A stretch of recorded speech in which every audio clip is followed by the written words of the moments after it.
기초부터 맥진까지 지금까지 했던 거 다시 기억을 상기하면서 한번 정리를 다시 한번 해보도록 하겠습니다.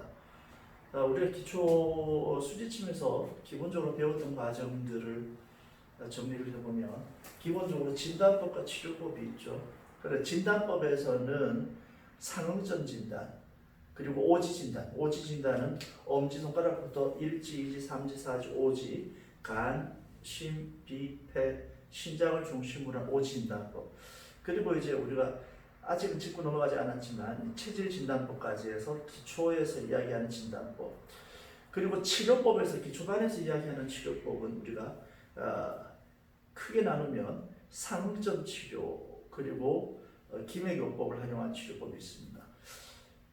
증상을 해소하는 치료법하고 그다음에 질병 근본 원인이 되는 질병을 치료하는 질병을 조절하는 치료법 두 가지로 본다면 상응점 치료는 상응요법으로 치료하죠.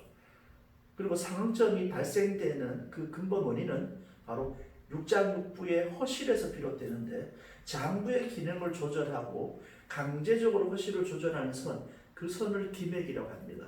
이 기맥은 12장부의 기맥 하나씩 12기맥과 임기맥과 독기맥 합쳐서 총 14기맥이 되죠.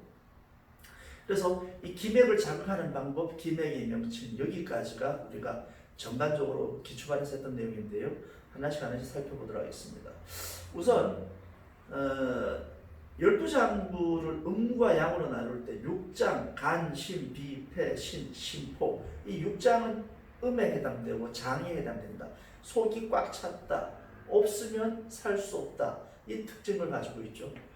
반대로 양, 육부, 당, 소장, 위장, 대장, 방광, 삼초 이 육부는 하늘을 닮은 속이 텅 비어 있는 하늘을 닮은 양의 개념으로서 사실은 있어도 없어도 생명에는 지장이 없는 불편한 이런 장기로 구분했었습니다. 육장과 육부의 기맥, 육장과 육부가 신체 내장이 우리 몸속에 있을 때 이 부분을 단순하게 자극할 수 있는 상응부위점들을 우리가 활용을 했었는데요. 그 자리를 배에서 만졌을 때 만져지는 자리를 모혈이라고 이야기하고 그 모혈을 손에다가 다시 옮겨 놓으면 기모혈이라고 이야기할 수 있습니다. 이 기모혈을 각각의 기모혈을 자극을 주는 방법, 그 방법을 기본방이라 했었죠. 이 기본방은 평소에 허와 실에 상관없이 자극을 주면 매우 건강 예방에 매우 좋다. 그래서 허실에 상관없는 상응요법이다라고 해서 우리가 기본방이라 합니다. 기본방을 종류를 들면 일단 기본적으로 손바닥 A1번부터 A1번 우리 회음에서 A16번 심장이죠. 이 절반되는 A8번 배꼽, 배꼽과 심장을 반 나누면 A12번 위장이 되겠습니다. 그리고 다시 바깥쪽으로 나가서 사지의 측능선과 연결되는 선이 만나는 점 F19 비장, 그리고 또 반을 나누면 비대장, 비대신 이렇게 했었죠. A8번과 측면으로 나눴을 때 맨 바깥에서부터 비대신, F19, E22, J23 이렇게 됐었고요. A8번과 A1번을 또 다시 7등분으로 나누면 A3번은 방광, A5번은 소장, 바로 위에 A6번은 삼초, 그리고 A18번은 심포, 이지사지 손바닥 내측 능선과 일절마디가 만나는 곳을 C의 1번이라고 합니다. 이 C의 1번 자리는 중부에 해당되는 폐, 이 C의 1번에서 밑으로 연결되는 선과 A12번 만나는 지점, 이 자리가 N17 담, 그 바로 밑자리가 N18 간, 이렇게 해서 총 14개의 지점을 기본방이라 했습니다. 평상시 우리가 건강을 관리한다 그리고 예방한다 라고 할 것 같으면 이 14자리를 자극을 주는 것이죠. 그래서 이 기본방 14가지 자극 방법을 상응요법의 기본으로 했었고, 나머지 상응점을 찾는 방법들은 우리가 손을 거북이 모양으로 했을 때 해당되는 부위를 봤었습니다. 실제 정확한 상응점은 향후에 우리가 배우면 알겠지만 각각의 경맥혈과 우리 상응점은 거의 흡사합니다. 그래서 일반적으로 상응점을 찾을 때는 계략적인 상응부의 위치, 팔꿈치다, 팔이다, 다리다 했을 때 팔일 경우는 팔, 사지, 팔 안쪽이면 사지 내측, 팔 바깥쪽이다 하면 사지 외측, 팔꿈치는 2절, 손목은 3절 마디를 통해서 꼭꼭 눌려서 찾는 것이 일반적인데요. 조금 더 진행해보면 상점이 나타나는 지점들은 사실 막연하게 나타나지 않고 같은 팔을 다쳤다 하더라도 평상시에 그 주변에서 가장 나쁜 장기, 가장 건강이 좋지 않은 장기 쪽으로 그 상점은 집중되게 되어 있습니다. 설사 이 손등에 흘러가는 경맥 세경맥인데 세경맥 대장, 삼초 소장의 경맥 중에서 안쪽은 위쪽은 대장, 가운데는 삼초, 바깥쪽은 소장이 흘러가지만 이 중간 어딘가에 흔히 타박상이 생겼다 하더라도 그때는 세 선 중에서 정확한 어느 선을 나타낼 수 없다 하지만 한 며칠 정도 시간이 지나면 이 세 선 중에서 가장 충격을 많이 받거나 아니면 가장 고통이 심한 것은 평소에 나빴던 장기의 경맥선상에서 그 통증이 나타나게 됩니다. 따라서 향후에 정확한 상응요법은 경맥을 벗어날 수 없으며 그 경맥을 벗어날 수 없다는 얘기는 상응요법 또한 맥진을 통해서 매우 찾기가 용이합니다. 그래서 우리가 앞으로 공부할 경맥의 흐름, 경맥의 유주, 그리고 맥과 결부시키면 기초반에서는 어려워했던 이 상응점 진단이 훨씬 더 쉬워지게 될 것입니다. 기맥을 한번 다시 한번 보면요.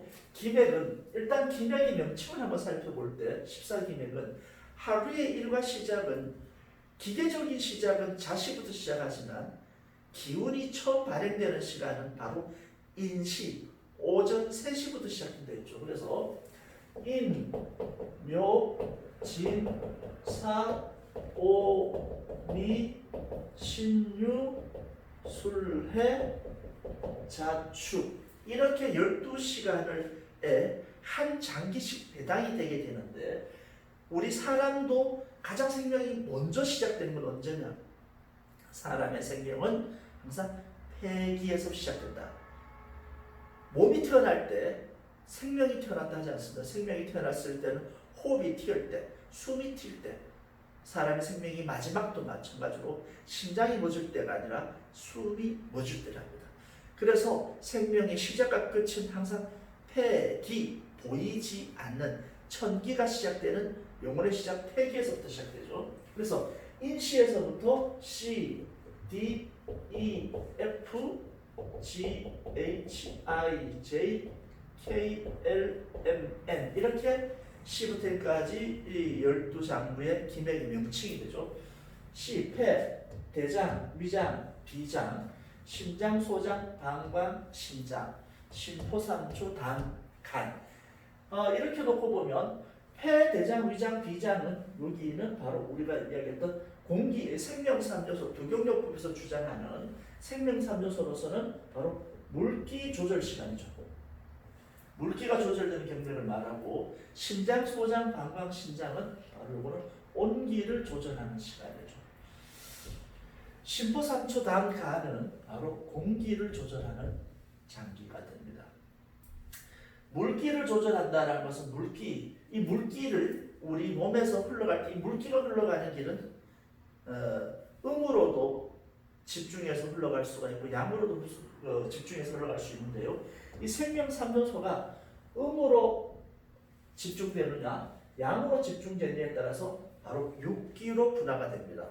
물이 음으로 음기로 모인다. 물이 음기로 모인다는 얘기는 물이 많이 집중된다는 것이겠죠. 물이 집중됐을 때 나타나는 현상은 습기로 나타나겠죠. 물이 많이 양기 배척하게 되면 매우 건조해지게 되죠. 온기가 모이게 되면 열이 될 것이고요. 온기를 뺏기게 되면 한이 될 것입니다. 공기가 집중해서 모이게 되면 태풍과 같은 바람이 될 것이고 공기를 바깥으로 확산시키면 바로 아주 상하 태풍, 번개라고 할 수 있죠. 번개, 폭발과 같은 상하의 개념으로 볼 수 있죠. 이 6개가 바로 육기가 되는데 이 육기가 흘러가는 신체 경맥을 바로 땅에서는 습은 태음경이라 하고, 태음경, 땅에서는 태음이면 태음이 약간 올라가게 되면 음기가 부족하죠. 그때 약 줄어든 음기 소음이라고 합니다. 소음이 조금 더 올라가게 되면 음기가 거의 부족해가지고 없어지게 되죠. 매우 소모된 상태, 그것을 소모됐다, 거름이라고 이야기합니다. 이 음이 다수 소모가 되면 그 다음 양이 생기겠죠. 양이 생길 때는 많이 생기지 않습니다. 작게, 일단 소양에서 시작해서 소양이 내려오면서 또 커진 양, 태양으로 발전하죠. 이 태양이 땅 내려오면 아주 뜨겁고 맑은 양명경이 됩니다. 이렇게 해서 6개의 경맥이 구성되죠. 이 6개의 경맥이 흘러가서 팔과 다리로 따로따로 분화가 될 때 6개의 경맥, 태음경, 양명경, 소음경, 태양경, 거름경, 소양경, 이 6개의 경맥이 팔로 가는 거 하나, 다리로 가는 거 하나, 이렇게 하나씩 배당을 하면 바로 위에 있는 12장부의 경맥과 연결지어집니다. 우리 여러분 공부를 하셨던 내용인데요. 그래서 예를 들면 수태음, 폐경, 족태음, 비경, 수양명, 대장경, 종양명, 위경, 수태음, 심경, 수소음, 심경, 족소음, 신장경, 수태양, 소장경, 족태양, 단강경, 수거름, 실포경, 족거름, 간경, 수소양, 삼초, 족소양, 단경, 이렇게 공부를 한 게 있을 거예요. 그래서 음을 통제하는 선을 인맥, 양을 통제하는 선을 동맥, 이렇게 해서 육경과 인맥, 동맥을 합치면 이 개념이 바로 주역의 8괴에 대한 개념이 되겠죠. 주역 8괴에 대한 개념입니다. 이 모습으로서 이렇게 해서 경맥의, 기맥의 명칭을 배웠는데요. 그러면 이 우리 기맥을 공부를 할 때 우선 해야 될 게 명칭 다음에 기맥의 위치가 되는데, 이 기맥 위치 한번 살펴보겠습니다.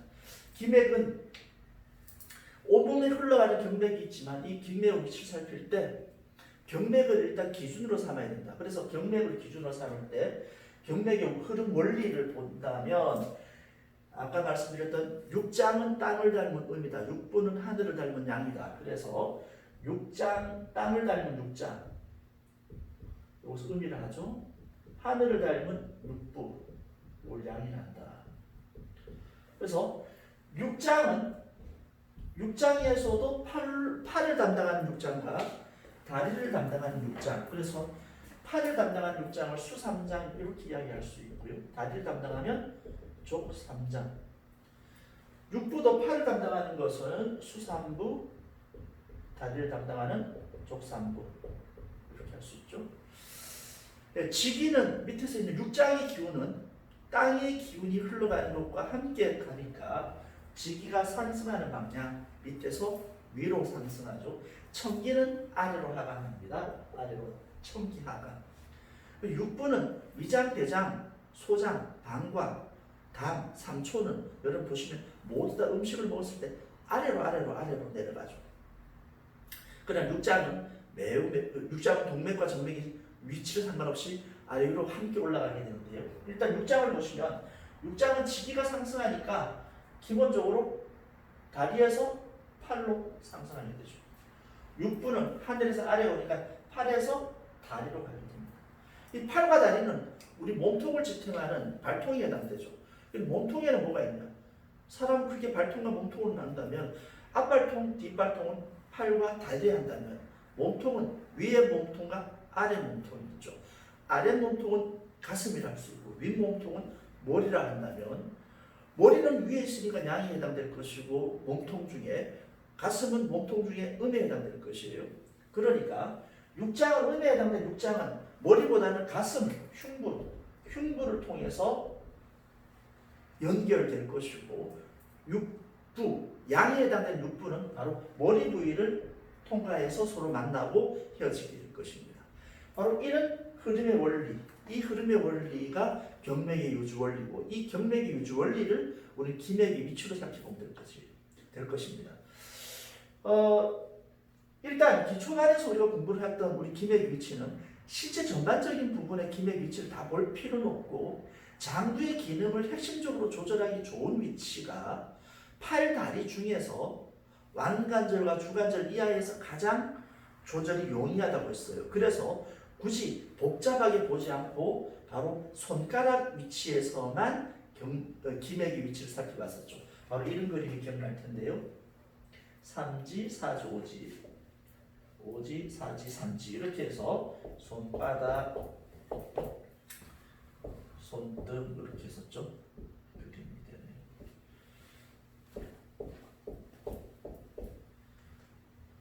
예, 이렇게 보면 일단 가운데 임기맥 A를 하면 A는 33개의 침자리가 되고요. 독기맥은 B의 27번 27개 침자리가 될 것입니다. 그래서 사지, 오지, 팔에 해당되는 사지, 다리에 해당되는 오지에 각각 흘러가는 기맥은 3개의 선이 있는데, 이 3개의 선을 보면 내측 능선과 외측 능선, 가운데 능선, 가운데 선 이렇게 3개가 되는데, 여기서 내측과 외측을 구분하는 그 기준은 인맥과 동맥과 임동맥을 기준으로 했을 때 가까이 있는 쪽을 내측, 멀리 있는 쪽을 외측이라고 하죠. 여기를 보면 사지, 이지사지, 내측 능선, 이지사지, 외측 능선 이렇게 할 수 있습니다. 그래서 사지, 내측 능선부터 선을 하나씩 그려서 보면 하나, 둘, 셋, 손등에서 이지사지, 내측 능선부터 보면 기맥 위치를 한번 볼까요? 알파벳으로 보면 C, K, G, N, F, E 이렇게 됐었죠. 여기 손등은 L, H, D, M, I, J. 우리 한글로 한번 다시 볼까요? 어떻게? 폐, 포, 심, 간, 비, 위. 주의해야 되죠. 요거 위장은 사실은 양입니다. 양인데 손바닥에 위치해 있지만 본연의 성질은 청기의 흐름을 따라간다. 여기는 삼, 소, 대, 당, 방, 심 이렇게 되죠. 여기도 심장은 음이면서 손등에 위치해 있을 뿐이다. 이 상태에서 유주 방향을 한번 살펴보면요. 육장의 기맥은 여기에 있죠. 지기가 상승하는 방향으로 가니까 다리에서 팔로 간다. 다리는 오지에 있죠. 그래서 손바닥에 있는 오지의 기맥들은 여기서 발끝에서 시작을 하게 됩니다. 또 발끝에서 시작을 해서 1번 그리고 어디로? 손끝으로 간다. 이쪽으로 제일 큰 쪽으로 가게 되죠. 그래서 우리가 여기 C, 폐기맥은 여기 끝에가 제일 큰 숫자 15, 15, 15가 되죠. 신장 여기에 있으니까 신장기맥은 여기서 제1번이 시작하게 되죠. 6부는 어떻게 될까요? 6부는 청기가 하강하니까 팔에서 다리로 내려오죠. 팔이 사지에서 오지로 올라간다. 그래서 각 사지의 첫 번째 자리가 1번이 됩니다. 시작하는 여기서 시작을 하게 되고 다리로 올라가게 되죠. 여기는 방광은 39개 자리가 있고 다음은 32개 자리가 있으니까 참고로 하시면 될 것 같습니다. 이렇게 각각의 기맥들이 있는데 이 기맥을 이런 기맥에서 이 기맥을 자극을 줄 때는 기맥을 자극 줄 때는 두 가지 자극법이 있다 했죠. 첫째 단순 자극과 둘째 보사 자극 이렇게 보사 자극 이런 두 가지 방법이 있습니다. 단순 자극이라는 것은 허실에 상관없이 그 장부의 기능이 긍정적인 방향으로 좋아지기 위해서 자극을 주는데 이 자극을 줄 때 바로 침을 올 때 직침을 놓는다든지 봉을 붙일 때도 금색, 은색 구분하지 않고 한 색깔만 상점에 붙여주는 방법을 단순 자극법이라 하죠. 이 단순 자극을 줄 때도 증상의 정도에 따라서 좀 더 효과를 나누어서 효과를 크게 하기 위해서 구분해서 줄 수가 있는데요. 아무래도 이 손 끝에 있는 위치에 자극을 줄수록 급성병의 효과가 좋다 했죠. 손 밑으로 내려올수록 만성병의 효과가 좋다 했습니다. 그러면 중간에 있는 제일 끝에 있는 마디 이 자리는 뭘까요? 이 자리는 급성에도 효과가 좋고 만성에도 좋다. 그래서 모든 기맥에 공통적으로 가지고 있는 이 자리 이름을 목숨을 좌우하는 혈이다. 중요한 혈, 명혈이라고 했습니다. 그러니까 급성이다, 손끝, 만성이다, 손밑. 흔히 말해서 급하게 체했다, 손끝에 따는 거죠. 오래된 만성병이다, 손밑으로 와서 자극 줘야 됩니다. 근데 이것도 저것도 잘 모르겠다. 그때는 명렬, 가운데 자리를 자극 주겠죠. 당연히 명렬은 총 12장부에 하나씩 있으니까 12개 명렬에 있을 것입니다. 그리고 이렇게 단순하게 자극을 줄 수 있는 방식도 있지만 이 기맥의 특징이라는 것은 기맥의 정확한 정의를 내려보면 이렇게 말 수 있습니다. 경맥이라는 것은 맥의 진단점이죠. 맥을 대뇌의 신호가 전달되는 경로를 경맥이라 한다면 기맥은 좀 다릅니다. 기맥은 맥의 반응을 전달하는 것이 아니라 거꾸로 대뇌의 신호를 보내는 곳인데요. 송신하는 보내주는 송신처죠. 송신처인데 이 기맥은 장부의 기능을 조절합니다. 어떻게 조절하느냐? 강제적으로 조절할 수 있다. 누구 마음대로? 내 마음대로. 그래서 장부의 기능을 인위적으로 강제적으로 조절할 수 있는 유일한 수단이 뭐냐? 바로 기맥입니다. 허한 것은 보할 수 있고 실한 것은 사할 수 있다 라는 것이 기맥의 특징이죠. 그래서 보사법을 쓴다는 것이 기맥의 가장 큰 장점입니다. 기본적인 보사법 같은 경우는 요주 방향에 맞추어서 침을 꽂으면 비껴 찌르는 침을 사침이라는데요.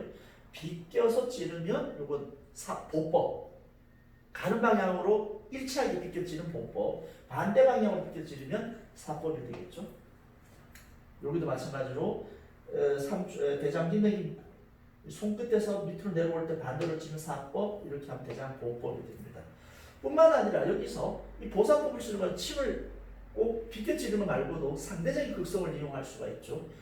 우리가 알고 있는 N극과 자석의 마이너스, 그 다음 은색과 금색이 은색, 그 다음 무색과 유색의 무색, 이런 것들은 에너지를 밀어내는 성질이 있고, 반대로 S극이나 플러스나 그리고 전기를 봤을 때 플러스 S, 금색, 그리고 유색들은 상대적인 극성과 만났을 때 끌어당기는 성질이 있으니까, 만약에 이 폐기맥에서 밑에다가 마이너스, 위에다가 플러스를 한다면 마이너스에서 플러스로 흘러가서 유주 방향과 일치하게 됩니다. 그래서 흘러가는 방향과 같은 방향으로 밀어주는 거니까 요걸 가지고 폐보법이라 할 수 있죠.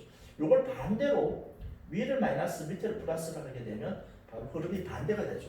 흘러가는 유지 방향에 반대로 자극을 주니까 강제적으로 억제하는 방법이 되죠. 그래서 이걸 폐사법. 이렇게 자극을 주는 방법은 단순하게 자극 주는 방법과 바로 보사 자극을 주는 방법이 있다.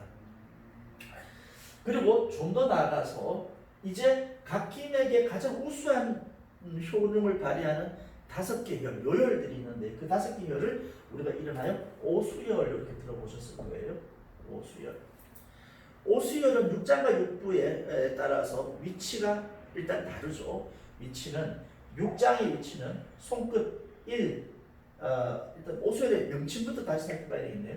오수혈은 손끝에 있는 위치의 이름부터 정, 형, 유, 경, 합이라고 이렇게 이름을 붙이는데, 아무래도 정렬은 병이 처음 시작할 때, 합혈은 병이 제일 깊었을 때 이렇게 자극을 주는 자리인데, 이 정형 유기압에 따른 오수혈의 위치가 육장과 육부가 차이가 납니다. 육장은 모든 자리, 육장과 육부의 공통점이라면 손끝에 있는 자리는 모두 다 정렬이죠. 모든 끝마디는 정렬이라는 점은 동일합니다. 또 하나, 합혈 위치도 다 동일합니다. 육장도 두 번째 마디, 육부도 두 번째 마디. 그러니까 정렬과 합혈은 이 처음과 끝은 모두 다 같은데요. 그 사이에서 형렬과 유혈과 경렬에 배당되는 위치가 육장과 육부가 차이 납니다. 우선 육장은 1, 끝, 반, 마디, 반, 마디라 해서 번호로 하면 1, 3, 5, 7, 9에 배당이 됩니다. 1, 3, 5, 7, 9. 폐 같은 경우는 13번이니까 어떻게 될까요? 11, 9, 7, 5 이렇게 해서 반반 이렇게 나누어서 오수혈이 차곡차곡 배당이 된다면, 육부는 그렇지 않고 1, 2, 5, 6, 7 정렬, 다음 자리가 형렬, 유혈은 그 다음 마디에 절반에 해당되는 자리가 유혈, 그리고 반의 반 경혈, 밑에가 화표. 번호로 말하면 다시 한번 합니다. 1, 2, 5, 6, 7. 6장은 1, 3, 5, 7, 9. 6부는 1, 2, 5, 6, 7. 이렇게 오수열을 해당시켰죠. 이거 기억나실 겁니다. 여기에다가 오수열에다가 뭘 붙이냐? 바로 우리가 오행의 개념을 배당을 시켜야 되겠죠. 오행의 개념을 배당을 시키면 오수열의 오행 배당 이렇게 됩니다. 오수열의 오행 배당을 하게 되면 6장은 바로 목화토금수의 순서로 간다. 정렬에서부터 목, 화, 토, 금, 수. 6부는 금, 수, 목, 화, 토 이렇게 간다. 6부 다시 합니다. 6부는 제일 끝에서부터 금, 수, 목, 화, 토. 6장은 목, 화, 토, 금, 수 이렇게 했었죠. 음이는 뭐 잠깐 말씀을 드렸어요. 6장은 음이니까 음은 옛날에 양반의 문관 출신이고 부는 양반의 무관 출신이니까 무관이 중요한 것은 무기, 그러니까 금속이라서 금이 먼저 오고요. 문관은 글과 종이가 중요하니까 목에서부터 온다. 이렇게 뭐 잠깐 설명을 드렸습니다. 이랬을 때 목화토금수, 금수, 목화토 오행을 할 때 바로 이 여기서 이제 오행의 배당, 오행의 성질, 성격, 오행의 개념이 나오죠. 이 오행을 그러면 다시 한번 간단하게 말씀을 드리면 오행의 개념은 크게 오행은 상생과 상극이 있다. 보이시나요? 목화, 토, 금, 수. 그래서 상생이라면 오행은 자식과 어미가 상생인데 시계 방향, 자기와 이웃하는 것을 모두 다 상생이라 하는데 시계 방향으로 돌아가는 것을 자식의 방향, 반시계 방향이 어미의 방향. 결과적으로 나와 이웃하는 것은 나와 상생. 내가 싫으면 함께 싫하고 내가 허하면 함께 허하는 것이 상생이죠. 이렇게 그러나 오른쪽 나의 시방향 쪽은 아래쪽은 자식, 위쪽은 왼쪽, 반대쪽은 반시 방향은 어미. 이 개념을 살펴야 될 것이고요. 상극은 오행 5개 중에서 자식을 제외한 나머지 4개가 이웃하는 2개는 상생이 되고 이웃하지 않은 나머지 2개가 상극이 되는데 이 상극에서는 이길 수 없는 것을 극이라 하고 이길 수 없는 곳을 관리라 하며 내가 이길 수 있는 것을 극이라 하죠.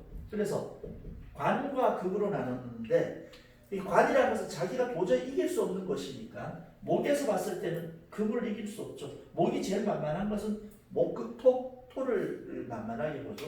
대신에 목은 누굴 두려워한다? 금을 두려워하죠. 금금목. 그래서 자기가 이길 수 없는 것을 자기 관. 목에서 봤을 때 관리는 금.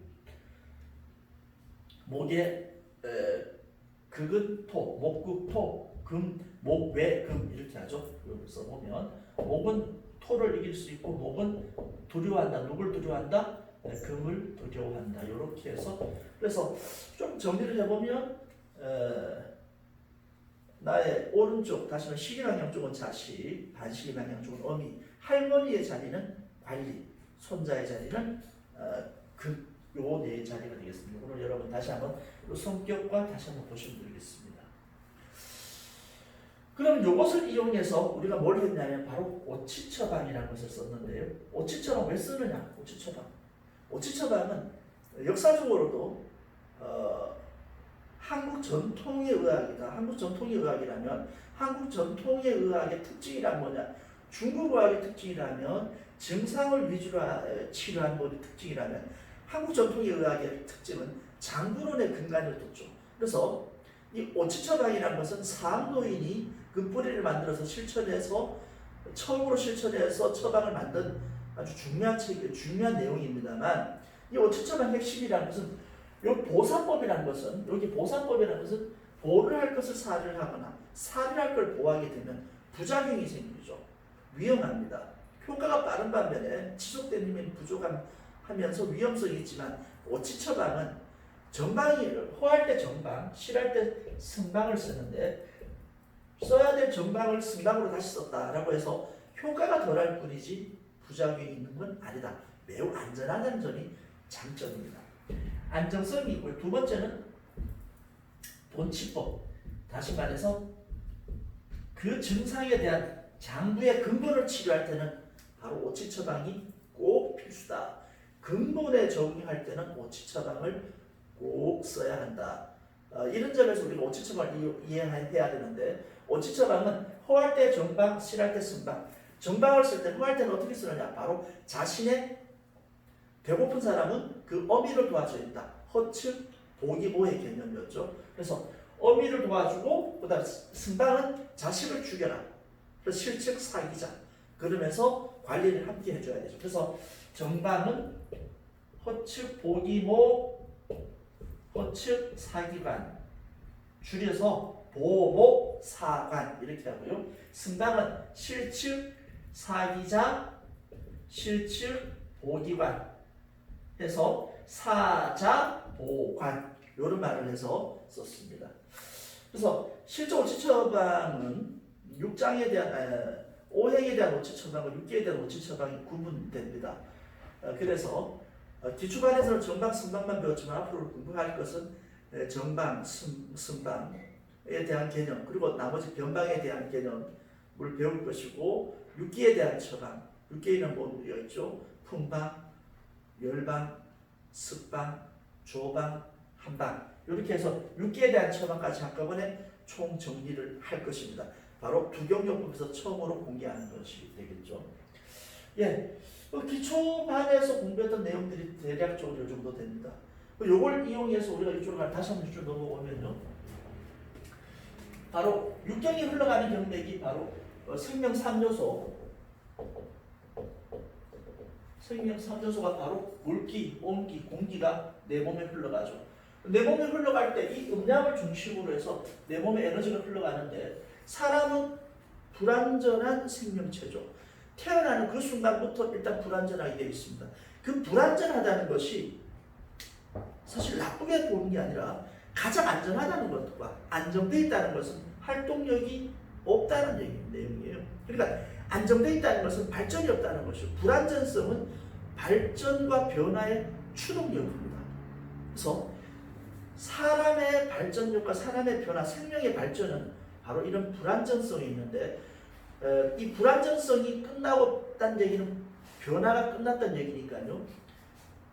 죽었거나 태어나기 직전이 아니에요.